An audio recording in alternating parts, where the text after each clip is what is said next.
அந்த ஆப்ட்ராயரோட எங்கள் அப்பா பாக்கெட்டில் இருந்து ஒரு 130 ரூபா திருடிக்கிட்டு நான் சென்னை வந்துட்டேன். சென்னை வந்து மவுண்ட் ரோட்டில் இருக்கக்கூடிய நம்ம அந்த ஜிஎன் சிட்டி ரோடுக்கு ஒரு கட்டு வரும். அண்ணா ஃப்ளைஓவரில் ஜிஎன் சிட்டி ரோடுக்கு ஒரு கட்டு போகும். அந்த ஃப்ளைஓவருக்கு அடியில் அங்கே தான் ஒரு ஸ்டேஜ் மாதிரி இருக்கும். அங்கே படுத்திருந்தேன். நான் படுத்திருக்கும்போது ஒரு ஏட்டையாக தான் வந்தார். இதே மாதிரி தான் நம்ம தம்பி ராமையா சார் மாதிரி ஒரு நல்லவர். நான் சென்னையில் வந்து முதல்ல சந்தித்தவர் வந்து ஒரு காவல்துறை அதிகாரி. அவர் ரொம்ப நல்லவர். என்னை தட்டிட்டு சொன்னார், இங்கெல்லாம் படுக்காத, இது அக்யூஸ்ட் படுக்கிற இடம். என்ன விஷயம்னா, நான் சினிமாவில் நடிக்கிறதுக்காக வந்திருக்கேன் அப்படின்னோடனே என்னை போய் பார்த்தார். மேலே வந்து கீழே வரைக்கும் பார்த்தார். என்ன தைரியம்டா உனக்கு, கையில் காசு வச்சிருக்கியா அப்படின்னாரு.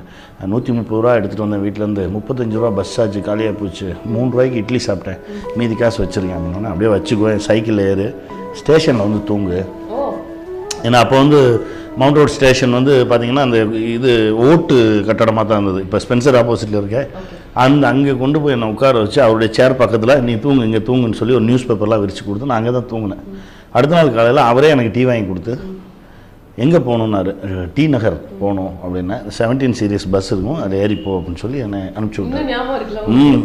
இன்னும் அவர் வந்து எனக்கு கடவுள் மாதிரி தான் பார்க்குறேன். என்னென்னா அதுக்கப்புறம் இப்போ வரைக்கும் நான் வந்ததுலேருந்து ஒவ்வொரு இன்டர்வியூலையும் சொல்லிகிட்டே இருப்பேன். என்னென்னா அது நான் தான். ஏன்னா அவர் என்ன மாதிரி எத்தனையோ பேருக்கு செஞ்சுருப்பார். அது அவருக்கு அது ஞாபகத்தில் இருக்க வாய்ப்பு இல்லை. நான் சொல்லிக்கிட்டே இருக்கேன். அதனால தான் என் படத்தில் பார்த்தீங்கன்னா ஒரு மிக நல்லவராக வச்சுக்கிட்டே இருப்பேன் எல்லா ஏரியாலையுமே. அந்த மாதிரி ஒரு மனிதர் தான் அவர். அதனால தான் சொல்கிறேன், நல்லவங்க நிறைய பேர் இருக்காங்க, அமைதியாக இருக்காங்க. நல்லவங்களோட அமைதி வந்து ரொம்ப டேஞ்சர். அது இருக்கக்கூடாது. அப்படி நல்லவங்க எந்திரிச்சா தான் கெட்டவங்களோட இதெல்லாம் அளவுலாம் கம்மி தான். நல்லவங்களுடைய அளவு தான் அதிகம். அதை நம்ம ப்ரூவ் பண்ணோம்னா நம்ம எந்திரிக்கணுன்றது தான் இந்த படமே. ஒரு இண்டஸ்ட்ரி ஃப்ரெண்ட் உங்களோட கஷ்டமான காலத்தில் கூட அவங்க கூடயே இருந்தது. அவன் இப்போ இல்லை, குரு அவன் பேர். எனக்கு நான் சென்னை வந்து இறங்கும் போதே அவன் 6 வருஷம் 7 வருஷம் சீனியர் உதவி இயக்குனராக முயற்சி பண்ணேன்.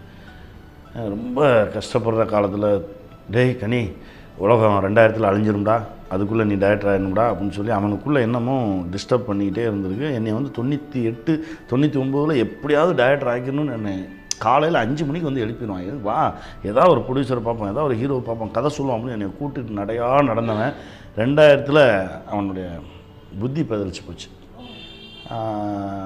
ஒரு மாதிரி மென்டல் ஆகிட்டான். என்ன நானும் டைரக்டரால் அவனும் ஒன்றும் செய்ய முடியலை அப்படின்னோடனே நாங்கள் நண்பர்கள்லாம் டீ குடிச்சிட்டு இருக்கும்போது திடீர்னு நடு ரோட்டில் ஓடி போய் பஸ்ஸு வந்துச்சு. பஸ்ஸுக்கிட்ட போய் ஷார்ட் வைக்கிறேன் அப்படின்னு சொல்லி வச்சோன்னே தான், என்னடா இப்படி பண்ணுற அப்படின்னா, அப்படியே வந்து அடிச்சுட்டு போயிடுச்சுன்னா முடிஞ்சுடா அப்படின்னா.